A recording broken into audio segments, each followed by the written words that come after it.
Welcome to Tales to Terrify, part of the District of Wonders network. Featuring Starship Sofa and far-fetched fables, everyone has a story in the District of Wonders. Come and find yours.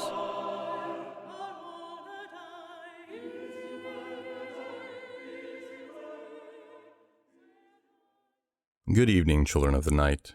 This will be Tales to Terrify's second of 3 episodes showcasing nominees of the 2017 Bram Stoker Award for Superior Achievement in Short Fiction.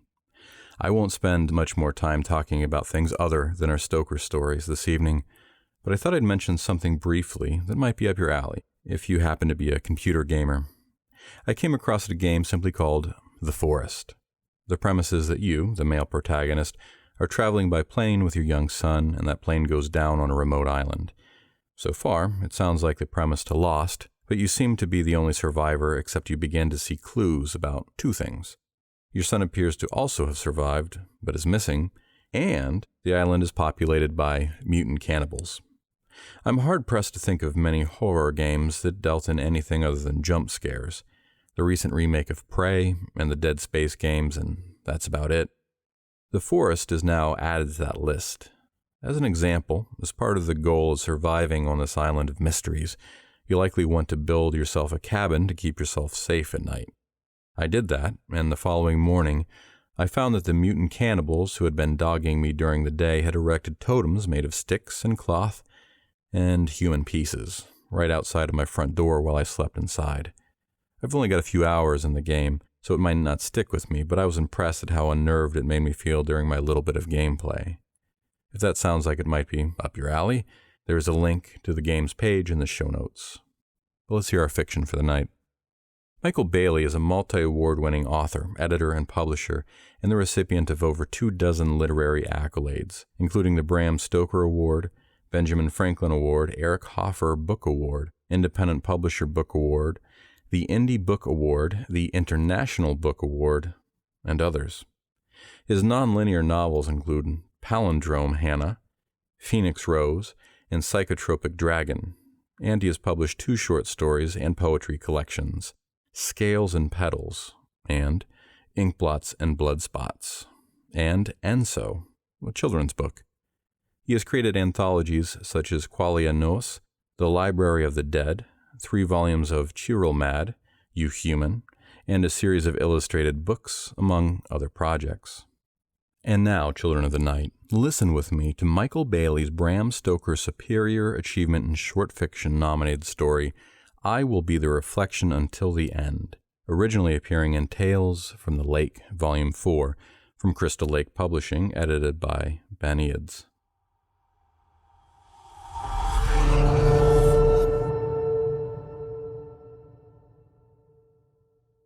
Don't judge each day by the harvest you reap, but by the seeds that you plant. Robert Louis Stevenson, Admiral Guinea. Life will find a way. Michael Crichton, Jurassic Park. My sister used to collect cherry plum pits in her napkin, secretly, under the kitchen table. A strainer full of mixed yellow and red and deep purple fruits would separate us each spring, with a small bowl next to it to collect the pits, although mine were typically the only ones in there, and a plate beneath the strainer to collect any drips from the rinsed fruit. My sister was coy like that. Her lie had become our lie, and every once in a while she'd throw a pit in the bowl to make it look like we were being honest. She knew I wouldn't bring it up to Mom, because that meant I could have more, if I kept my mouth shut. It was one of the few secrets we kept from Mom in our youth. Call it a sibling bonding moment. We sat one morning, the day Terry entrusted me with another of her secrets, eyeing each other, neither saying a word as we ate as many of the cherry plums as the years we'd lived up until that point. And then some. Mom's rule, any more than your age and you'll find yourself sick, she used to say, her polite way of not saying diarrhea, a word she despised. We, of course, both knew what she was talking about, because we'd been there, and she'd been there, although neither of us had ever seen our mother eat her age in cherry plums. And of course we ate more than our summed ages because of the napkin Terry kept under the table. Mom probably knew, but it was a fun thing for kids our age to do, a part of growing up. Terry was 10 then, and I had recently turned 8, which meant I got an extra one this year. We'd both leaned forward, counting as I tossed in another of my pits. 20. And then 18 again, as Terry moved the 2 extras into her napkin before Mom could count them herself and pretend to be upset. "I won't tell if you won't tell, Cubby," her expression told me. She'd call me that most times instead of Chicago, the city from which I was named, because that's where Dad was from, and he'd always try to watch a Cubs game whenever one was on, which wasn't often because they typically sucked, as Mom would say, since she was a San Francisco Giants fan. My sister and I had these nicknames for each other because neither of us much liked our given names. Terry was short for Ontario, the street in the Windy City on which Dad used to work before he moved to California. Sometimes she'd call me Chicago, but only if she were mad, the name sometimes sounding like a swear. Another pit disappeared under the table. How many Terry had tucked away was a mystery. How many Mom had was a mystery as well, since she was 38 and was entitled to 38. By the time the strainer was half empty and Mom said, "Okay, that's probably enough," Terry had discreetly wadded the napkin into her pocket. We'd had our fill by this point. I knew I had. Then Mom smiled and said, "Well, maybe a few more each," taking one from the bowl herself and tossing another to each of us. And we had to eat them, despite what our stomachs told us. These things were candy, and what child ever denied just one more cherry plum? I never saw Mom throw any of her pits into the bowl. I half expected her cheeks to be full of them, tucking them away like a chipmunk collecting acorns for winter. "Want to pick more after the 2 of you eat some real breakfast?" she'd asked, meaning something with protein, probably eggs again, or yogurt. We'd picked a strainer's worth of cherry plums the previous night, but now those were half gone from the 3 of us annihilating them one by one. Dad would have helped in the cause, but he worked a lot of weekends around this time and was gone before any of us had woken up. "I'll need about twice what you picked yesterday to make jam. How about each of you fill a gallon-sized Ziploc? One of you pick yellow, the other red." "'Kay," we'd said in unison, and the next thing we knew we were running through the yard out back with empty plastic bags billowing behind us. There were cherry plum trees scattered around the property. You just had to find them. The 2 biggest trees with the always bigger cherries were on the outskirts of the driveway in the front yard, up by the well, but those were about done because they were always in what Mom called direct light, and most of the other trees, although their fruits were smaller, were by the creek out back, because water ran most of the year. Those fruits had turned from green to a varied spectrum of yellows and reds and were prime for picking, their branches sagging from both sweet and sour marble-sized balls that helped define our childhood springtime. When we had first moved to the property, the trees were non-existent to us, hiding amongst the bay trees and birch and California oaks. Not until our first early spring there had they made their presence known, the trees exploding seemingly overnight with either white or pink popcorn-like flower bursts. I remember one time picking what resembled a cherry from one of the ginkgo biloba trees. This was late summer, so I should have known, and sinking my teeth into the hard flesh of what I can only describe, tasted the way Dad's socks sometimes smelled. Dad harvested them each year, the ginkgo fruits, not the socks, and always intended to do something with them. He'd collect them after they'd fall to the ground, and would let nature shrivel them up until they looked like orangey-brown prunes, and then would peel away the rotting flesh to reveal the seeds beneath. They smelled awful. He could never find the time to roast them as intended, although he always told us how the seeds would split apart like pistachios to the good part, the part you'd pan-fry in oil and spices. They were supposed to be good for you, for your memory or something, but we never had the chance to try them while living there. Dad did manage to make tea from dried ginkgo leaves, and lemon mint, collected from the property, and that was delicious, and we always had a generous supply of bay leaves to put in spaghetti sauces he and Mom made from scratch. But besides what we'd pick from our garden, Terry and I loved collecting fruit that grew naturally around the yard. Blackberries, figs, only Mom liked figs, and cherry plums. In total, there were probably a dozen or so cherry plum trees throughout the property, all wild, native, and that fascinated me. We'd always had a vegetable garden growing up, from as far back as I can remember, but we had done everything by hand. Sometimes starting the plants from seedling, sometimes from seed, pulling weeds, trimming them back, endless watering. A lot of hard work went into keeping those plants from simply shriveling up and dying, as they would have without any help. Yet these cherry plum trees yielded some of the most delicious fruits we'd harvested, and it took absolutely zero effort on our part, besides collecting them. Every year, we looked forward to cherry plum season. The trees were planted there from birds dropping seeds or whatnot, according to Mom, and then, by design, the trees would drop their spoiled fruits to the ground each year to create new life. New trees, their roots pulling water from the ground, from rain, and the always-running creek. Unlike our ever-dependent garden, the trees took care of themselves. "You ever feel sad?" Terry said that day, stopping halfway to the cherry plum trees. "Taking them?" She'd reached into her pocket to pull out the crumpled napkin. She dumped the used pits into her other hand. 20 or more. "What do you mean?" "Taking the plums. You ever feel sad taking them?" "Do you?" "Sometimes. I know they're just plants and don't have feelings, but sometimes I wonder if they do. Have feelings, I mean." Where we stood when she revealed this to me, there was a dip, a small valley of sorts, which ran from one side of the property to the other. Grass grew greenest there for two reasons: because heavy rainfall in the winter sometimes created a shallow pathway for the water to run, so it wouldn't collect against the house, and because this was where the leach line ran from the house. The ground was softest there, compared to all other parts of the yard. "I don't feel bad," I told her. "If we don't eat them, the birds will, or the bugs."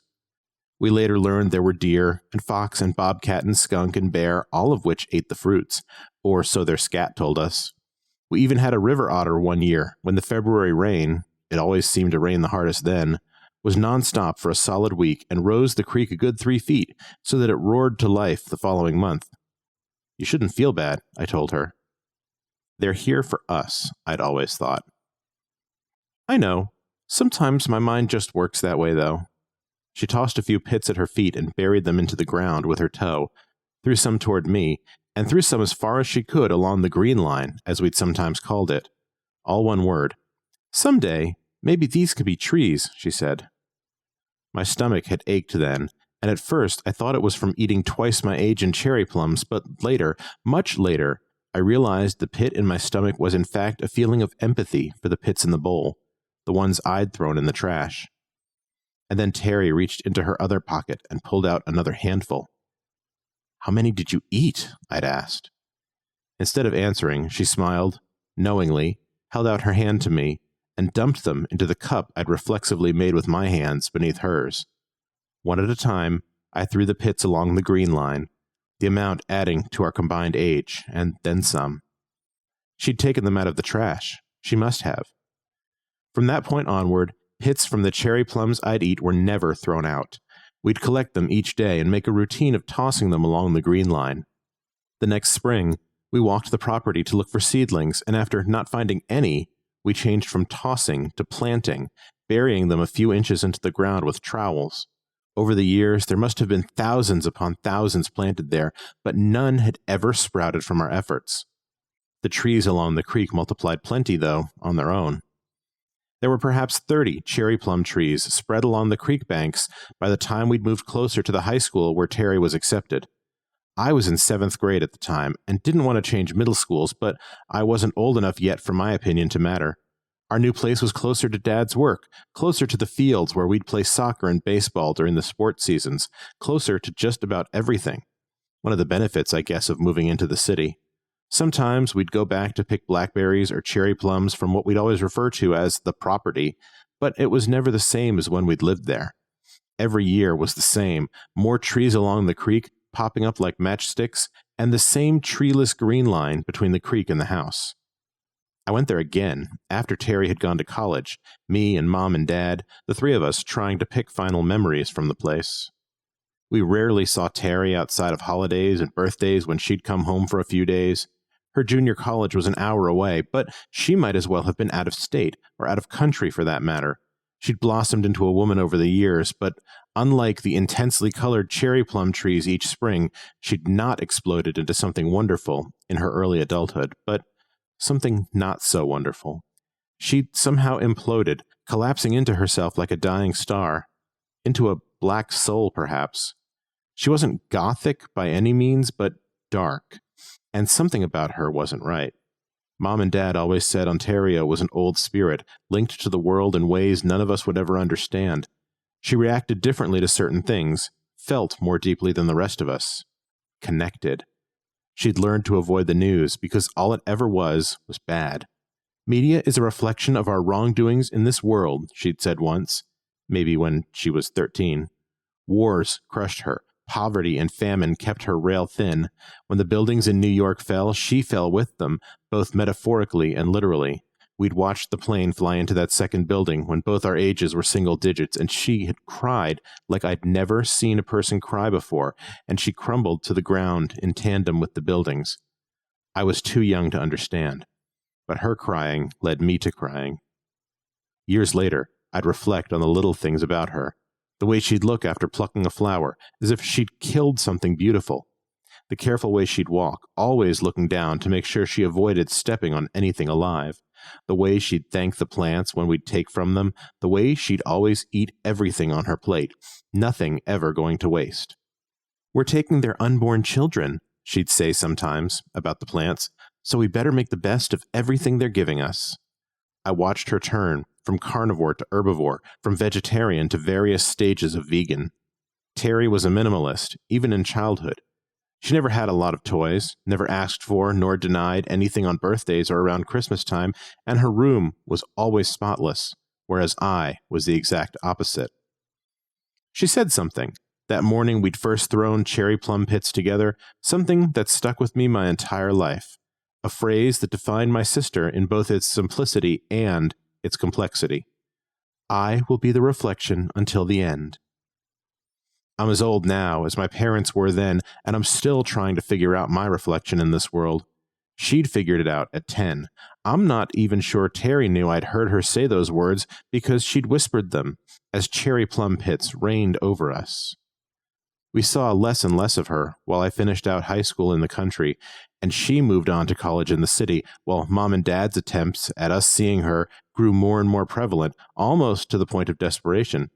"Come home, we miss you," was a common phrase to hear Mom say over the phone, as if those 5 words were instead 5 syllables to a much longer single word, although she only ever talked to Terry's voicemail. "Why does she even have a cell phone if she never uses it?" Dad would say sometimes, as a statement, not a question. It took Terry those first few years of community college to figure out what she wanted to pursue, and she eventually chose art, which wasn't too surprising. Growing up, she was always into coloring and sculpturing, and for the most part, creating some things out of nothings. What was surprising was that she came home at all. We hadn't seen her for most of the year, although as soon as she'd walked through the door, it was as if she'd never left. "You should be happy, Dad," she'd said before anything else. "I'm moving closer to Chicago," meaning the Windy City, not me. "Back to your roots. Oh, hey, Cubby," she added, giving me a fragile hug. She felt thinner, if that were possible, and her eyes bore dark circles. She had looked so tired then. "Man, you've gotten tall," she'd said, and it was true. I'd grown a good 4 or 5 inches those final years in high school. I had once looked up to Terry, but now she would forever look up to me, a sentiment that is, yes, now both literal and metaphorical. "What's in Chicago?" I think it was Dad who'd said that, which was funny since he of all people should have known. "The Art Institute of Chicago," Terry said, and by the enthusiasm behind her voice, I instantly knew it would be good for her. She needed a drastic change in her life, a change country life couldn't offer. Mom had thought the opposite. "How are you going to survive in the city? Oh, and hi, by the way, haven't seen you in a while. Your birthday present's in the living room." "You know I'm not big on presents," Terry said, and that was the last of the softer spoken words that afternoon. Her birthday was September 13th, and this return home of hers was for Thanksgiving. She'd left her present still wrapped on the living room coffee table after the fight that had quickly ensued. There were a lot of words spoken between her and Mom, and a few supportive words by Dad, but apparently none of those words were important enough to remember now. Terry calmly gathered the rest of her things from the house, walked out the front door, and after some goodbyes, she simply drove off. Not in the typical angry storm-off one would expect after such a fight, by any means, but that was Terry. She was never one to raise her voice, not even in argument. I followed her to her car, a beat-up hatchback of some kind, and hugged her again, longer this time, and a part of me thought she'd break. I didn't know when I'd see her next, a month, a year, ever again. Her car was already packed, every inch of it. She was apparently on her way to Illinois, and this was simply one of her pit stops before going. She started the long drive that same afternoon. 3 days later, she texted to let me know she got there safely. She'd texted Mom, too, I later found out. Ontario was on her way to become a city girl. She'd send me some of her photography every once in a while, her primary area of study, and it was good. The images, sent primarily through text, focused on life taking back what it could from the city, or so I soon put together. The first was a picture of an old Presbyterian church, a Gothic-looking castle of sorts with thick green ivy covering nearly the entire stone building. Others included zoomed-in shots of the tops of smaller skyscrapers that she'd apparently taken from taller skyscrapers, roofs adorned with greenery, trees, shrubbery, flower gardens, vegetable gardens. Some of the images were both sad and beautiful. A close-up shot of a pane of glass with the white imprint from a bird that had flown into it. A crack in some section of sidewalk from which a single purple wildflower started to bloom. Along with her art, she'd randomly send long facts about the city through texts, some in the form of questions. Did you know there are over 6,000 homeless in Chicago? But it's going down, so I guess that's good. 50 people were shot in the city this weekend, but not me. Yearly average of 3 per day. Did you know nearly every sidewalk down the Magnificent Mile is adorned in the fall with beautiful displays of cabbages and kales? There are signs in each box warning the homeless that the plants are sprayed to look nice so they're not edible. Wonder what they'll plant in spring. Probably enough to not feed 6,000 homeless. Maybe the decreasing homeless population is from death. The Buckingham Fountains hold 1.5 million gallons of undrinkable water. There are so many skyscrapers in Chicago, and so tall they create wind. You'd think we'd harvest that energy. There are metal-looking statues of people in a small section of Millennial Park, and no one seems to go there. I sat next to a metal man sitting on one of the park benches for nearly an hour. They look so lonely, these fake people. Did you know the Chicago River used to run the opposite direction? Used to run into Lake Michigan. Civil engineering reversed the flow. Pollution is so bad you can't eat the fish. Did you know the John Hancock building is made from 5 million pounds of aluminum? Remember recycling Dad's beer cans when we were little? Imagine recycling that building. Lol. The buildings in Chicago are like teeth, cutting the sky, devouring the heavens. The city's taken the stars and will never give them back. When are you coming to visit? Come see the metal people. Eventually I did. For high school graduation, Mom and Dad got me a round-trip ticket to Chicago and enough cash to pay for a taxi to and from the airport and for food during my stay. They didn't tell Terry I was going, wanted it to be a surprise. They put me up in a slanted-looking hotel called Sofitel Chicago Water Tower because it was in the safe part of the city, the heart, which apparently surrounds a stretch of Michigan Avenue known as the Magnificent Mile. I spent some of the money to go up to the top of the John Hancock building, where on the 94th floor you can walk around the perimeter of the building for a 360-degree view of the city and part of Lake Michigan, which looks like an ocean. According to the information displays, when I was looking south, I was looking at not only Illinois, but Indiana, Michigan, and Wisconsin. This was where Terry had taken that first rooftop photo she'd sent me. She was curious, like me, and had leaned against the glass in the exact spot I had first leaned against the glass, and nearly straight down was the green rooftop of the smaller skyscraper she'd shot, adorned with grass and trees and potted flowers, a defiance of nature, perhaps from someone who'd moved in from the country, like Terry. I spent that first day walking Michigan Avenue, both during the day and then again at night, and it was like 2 different worlds. Terry was right. You can't see the stars from the city, not like back at home, where you could sometimes see the white stripe of the Milky Way. But the buildings create their own starlight at night, and it's somewhat magical. It's a beautiful city. Chicago's your name, Dad had said. You may as well see what it's all about. Beautiful, sure, but I could never live there. Show me the metal people, I texted Terry the next day. Cubby, she'd texted back, and then a time and an address to something called The Bean. She knew I was in the city because I had sent her my own from-above photo of the rooftop. I later found out the Bean was exactly that, a giant chrome jelly bean-looking thing, which was close to the Art Institute. I'd seen it in a movie once, but didn't know it was in Chicago. It was fall, so the maple trees in Millennial Park were in the middle of turning from yellow to red, like the cherry plums we used to harvest. Against the reflection of the Bean was an obfuscated, bendy reflection of the city at my back, with the trees in the foreground impossibly bending inward. You could walk underneath the thing as well, and see an endless, circular reflection of yourself staring up. I couldn't help but wonder if this is how Terry saw the world. She found me there, staring up into the swirl, the two of us staring up. "I can't believe you're here," she'd said. "I can't believe it either." We walked around the park for hours, admiring what she probably saw on a daily basis on her way to and from school. Fountains hiding within canopies of trees, odd oversized statues, a pair of green copper lions, the creepy and mostly empty park of lonely metal people. It was this part of the park that intrigued me the most. The statues were life-size, some alone, some staring up into the sky, others just standing there. One holding the hand of a child, and of course I recognized the one sitting on the bench from the photo she'd sent me. I took a selfie with this one, both our heads tilted back, eyes closed. She showed me the Art Institute and her studio, and then we walked to an exhibition of her work in one of the old churches close to my hotel, the one with the ivy overtaking the stonework. One of her displays included a dozen or so pictures, reflections of the city, taken from placid pools of rainwater collected on the streets. Another of her pieces was a blown-up, digitally enhanced shot I recognized as part of the Magnificent Mile, taken from the center of the street late at night. The city was captured in vibrant color, with the tops of the skyscrapers glowing purples and reds and greens, the shops and surrounding buildings exploding in neon and seemingly violent light, headlights and taillights streaking white and crimson along either side, with the plant life in each modified to a dull black and white, which I guess was the entire point. Car horns must have been blasting around her when she'd taken the shot. And another was a simple picture of the Chicago River taken at dusk.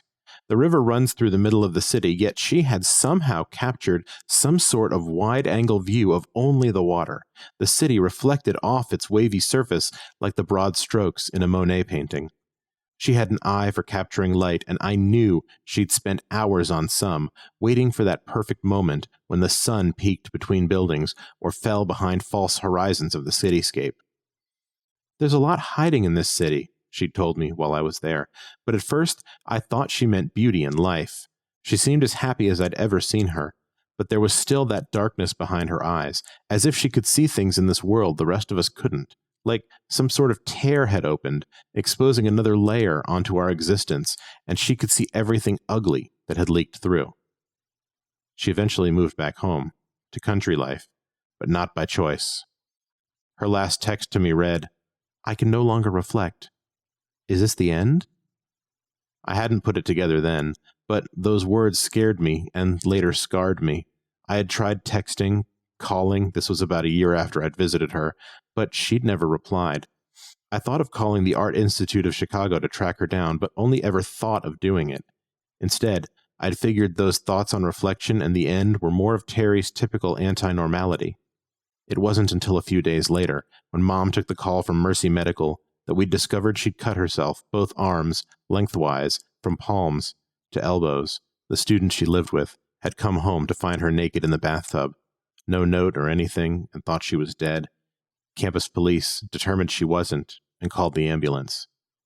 She'd tried killing herself, what she'd meant by the end. What if I had stayed with her in Chicago? What if I had continued to call? These questions haunt my mind even today. There were countless things I could have done, that anyone could have done, but we didn't. And this is how we got her back. Not by action, but by reaction. Terry moved home that same week, but as Mom and Dad both knew, and I knew as well, home was a place other than this. Home was not Ontario or Chicago. Home was Terry and Cubby and where we grew up, what we always called the property. Somehow, the following spring, we moved back there, all of us. Mom and Dad didn't mortgage the place, couldn't afford it really, but the owner had owned multiple properties by this point and let us rent the house for as long as we'd need, which turned out to be 7 years.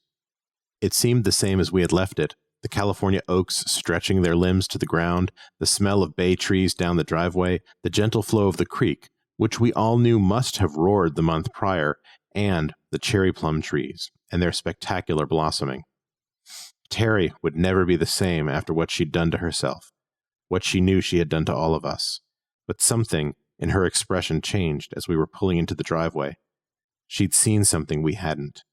Terry was first out of the car and yanked on my arm so that I'd go with her, and she seemed so fragile to me, her arms like matchsticks ready to ignite, as skinny as they'd been when she was 10 and I was 8, only bandaged now, and I couldn't help but stare at them. She held my hand, smiling as she led me to the backyard, nearly at a run under the dusk sun to the green line, to the hundreds of cherry plum trees that ran along its course.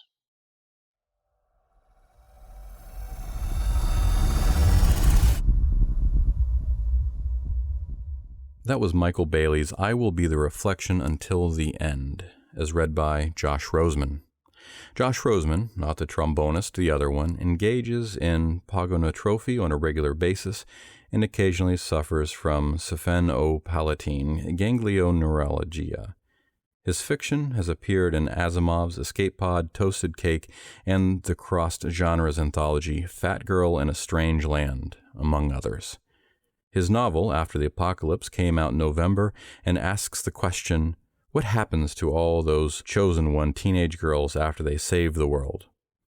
When not writing, he mostly complains about the fact that he's not writing. Josh lives in Georgia, the state, not the other one, but you'll have better luck finding him on Twitter, @Listener42, Facebook, Author Josh, or his own website, roseplusman.com. Links will be in the show notes. Thank you, Josh. That'll be our show for the evening, Children of the Night. Visit our Patreon page in the links below, and don't forget to like us on Apple Podcasts. Our show is produced by our editors Scott Silk, Seth Williams, and Drew Sebastini. Website designed by Josh Lightsey and theme music by Diane Severson. Tales to Terrify is distributed under Creative Commons Attribution, Non-Commercial, No Derivatives 4.0 license. Join us again next week for another episode of Tales to Terrify. This presentation has been brought to you by the District of Wonders Network, dedicated to podcasting the finest genre fiction. You can learn more about the District of Wonders and their many literary productions at their website, www.districtofwonders.com. Thank you for listening.